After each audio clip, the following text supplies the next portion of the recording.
Thank you. It's an honor to be here, especially on the International Day of Older Persons, the 30th anniversary of the UN Declaration. And I want to talk briefly in the next 4.5 minutes about the residents of aged care shouldn't surrender their human rights. And so I want to talk about the stigma that goes with the term resident. And it's really a narrative in aged care that we treat people who reside in aged care homes, we should treat them with the dignity and care that all human beings are entitled to. So just because they have a different address, a person living in an aged care home should not surrender any human right. They've simply chosen a different address to live in. During COVID-19, as we've seen the pandemic sweep through aged care, in every situation we must ask ourselves, what would anyone in the general community, irrespective of their address, expect? And I want to touch on 6 points. The first one is medical access. If a person in the community is unwell, they simply pick up the phone and get medical attention. So too, the person living in aged care must be able to self-initiate and access timely medical care. Secondly, the choice of where they live. If a person lives in a shared house and someone in that shared house tests positive for COVID-19, that person should be able to exercise available options, and if they choose to move out. So too, a person living in aged care must be able to have the same rights. Connection with family. Number 3, if a person lives in a shared house and someone in that shared house contracts COVID-19, the person will be able to communicate with people outside of their house. So too, all steps must be taken to ensure a person living in aged care always remains connected with their family. Number 4, access to acute care. If a person in the community is sick, they can call the ambulance or they can walk into the emergency department in their local hospital. A person living in aged care must be able to do the same. They have not given up any rights to be able to go to the emergency department when they entered aged care. Number 5, end of life treatment. If a person is offered treatment for COVID-19, their condition is individually and constantly assessed by medical professionals, and the options for treatment are thoroughly discussed. The same care must be available for persons living in aged care. They must not be targeted with advanced care planning strategies any more than anyone else of any age, or even their age. Their treatment should be not automatically assumed to be futile just because they live in aged care. And the 6th point, the voice of the family member. If a person nominates a substitute decision maker, usually the next of kin, to be contacted regularly with updates about their condition, it is expected to occur.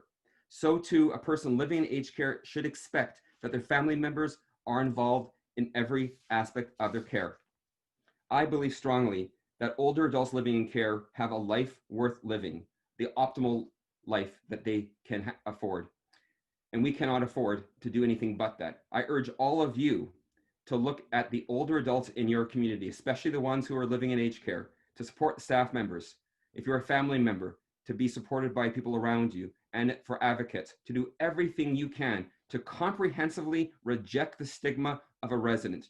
In every interaction, the standard of care should be exceptional. The larger community standard is our compass. Do not accept that a life of a person in aged care is worth anything less. You are the voice of older persons. A resident of aged care is no different than anyone else. Thank you. Thank you so much, Dan. Lots of helpful insights.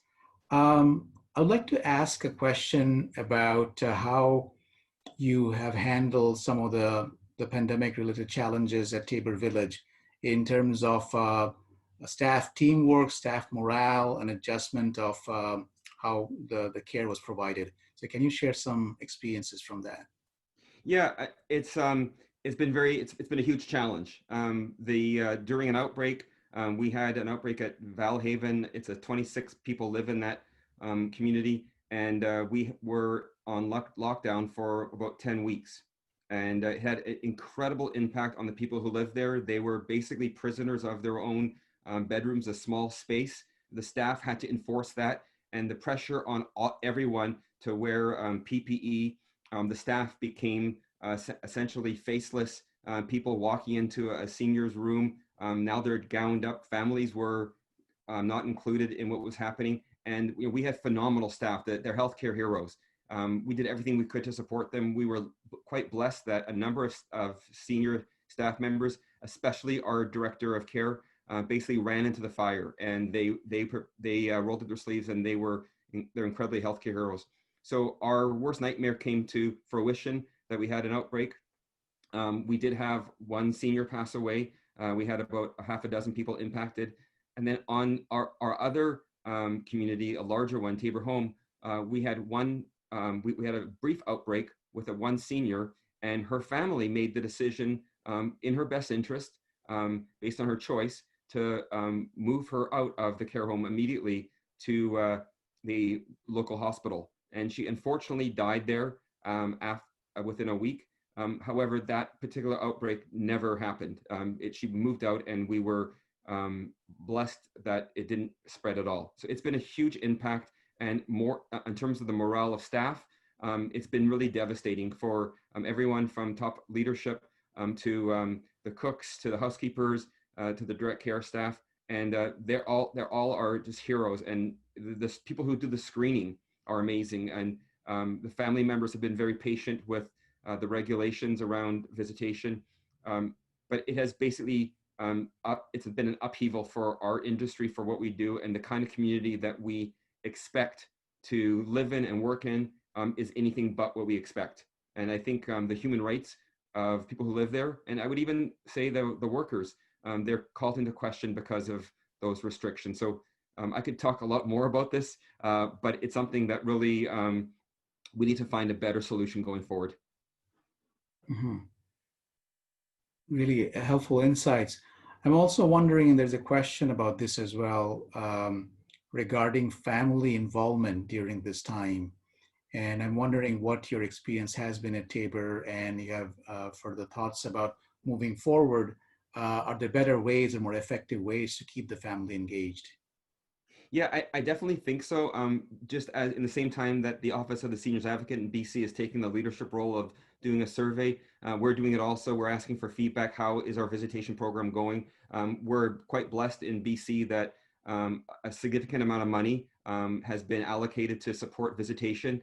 So we're implementing that program. So we will be upping our game in terms of opening our doors. So there's two ways of having visitors right now. The essential visitors, which is really a family member who's part of the care plan, part of the personal care or even social care of the person who's living at a long-term care home. And I should clarify something that it was said in our breakout room.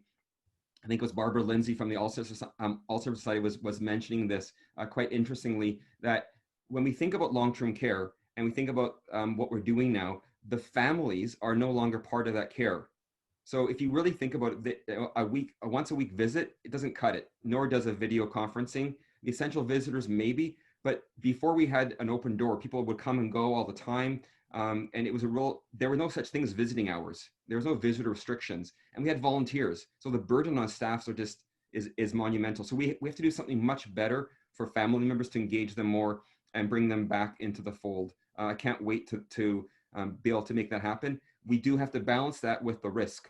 I believe a recent outbreak that happened this week may have been as a result of a visitor coming in. So we have to make sure that we're not introducing further risk, but balancing that risk with isolation and loneliness, helplessness, and boredom.